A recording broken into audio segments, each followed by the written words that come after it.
J.R.R. Tolkien said of Beowulf, an Old English poem written around the 8th century, that it is an elaboration of the ancient and intensely moving contrast between youth and age, first achievement and final death.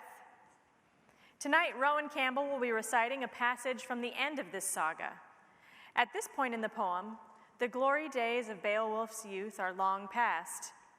Now, King Beowulf in his old age faces a new adversary in his native lands, a fire-spewing dragon. We join the story in anticipation, worried for the fate of our hero as he braces for a very different kind of battle. Rowan?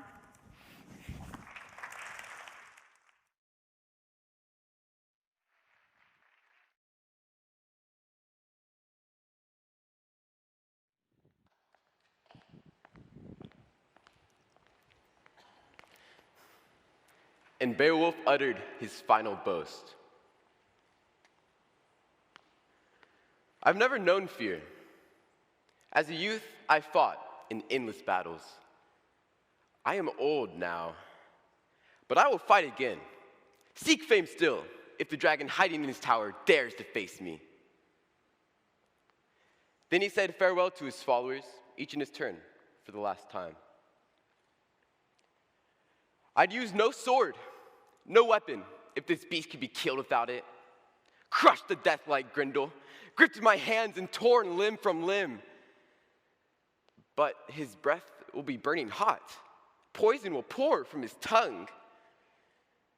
I feel no shame with shield and sword and armor against this monster. When he comes to me, I mean to stand. Not run from his shooting flames. Stand till fate decides which of us wins. My heart is firm. My hands calm. I need no hot words. Wait for me close by, my friends. We shall see soon who will survive this bloody battle. Stand when the fighting is done. No one else could do what I mean to. Here, no man but me could hope to defeat this monster.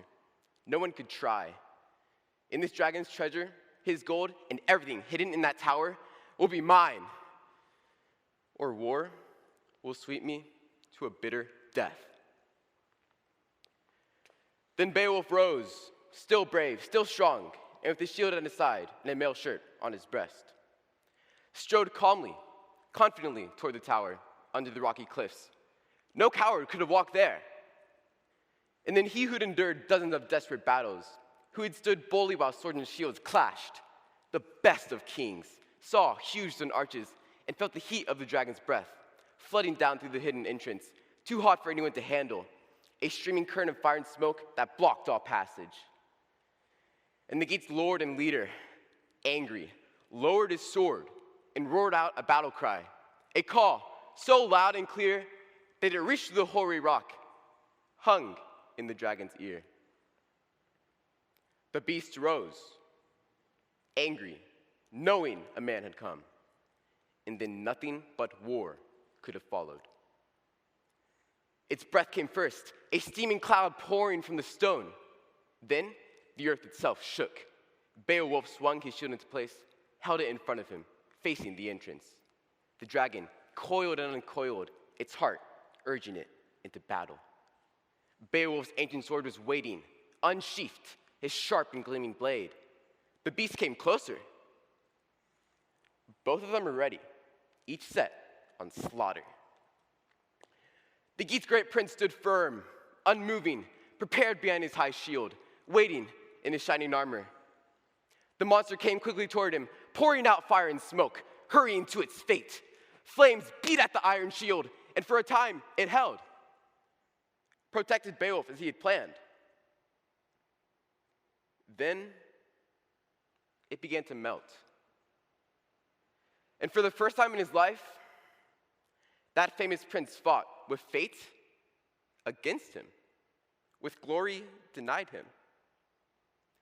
He knew it, but he raised his sword and struck at the dragon's scaly hide. The ancient blade broke, bit into the monster's skin, drew blood, but cracked, and failed him before it went deep enough. Helped him less than he needed. The dragon leaped with pain, thrashed and beat at him, spouting murderous flames, spreading them everywhere. And the gate's ring giver did not boast of glorious victories in other wars. His weapon had failed him, deserted him. Now, when he needed it most, that excellent sword.